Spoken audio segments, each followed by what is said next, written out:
السلام علیکم ورحمۃ اللہ وبرکاتہ۔ بسم اللہ الرحمن الرحیم۔ ناظرین، 4 خواب میں آپ کے سامنے رکھوں گا، جس بندے کو آئیں یہ اللہ تعالیٰ کے ولی ہونے کی دلیل ہے۔ ناظرین، سب سے پہلا خواب کیا ہے؟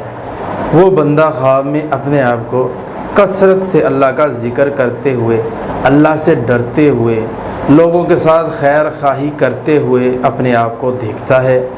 ہاتھ سجدے میں پڑا ہے تو لمبے لمبے سجدے کرتا ہے، خواب میں وہ اپنے آپ کو سجدہ کرتا ہوا دیکھ رہا ہے۔ اسی طرح خواب میں انسان دوسری چیز یہ ہے کہ سخاوت کر رہا ہے اور چھپ کے کر رہا ہے، خفیہ کر رہا ہے، کسی کو دکھا نہیں رہا، تو یہ اللہ کے ولی ہونے کی نشانی ہے۔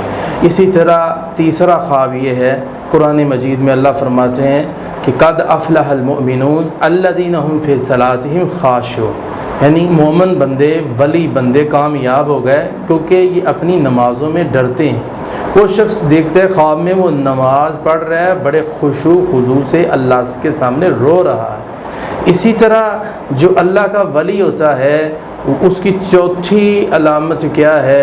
جس کو چوتھا خواب آئے کہ خواب کے اندر وہ مال و دولت یعنی زکوٰۃ صدقات اللہ کے راستے میں دے رہا ہے، زکوٰۃ دے رہا ہے۔ تو اس کی دلیل بھی سورہ مومنون کے اندر موجود ہے۔ جس شخص کو یہ خواب آتا ہے کہ وہ مال زکوٰۃ دے رہا ہے، یہ اللہ کے ولی ہونے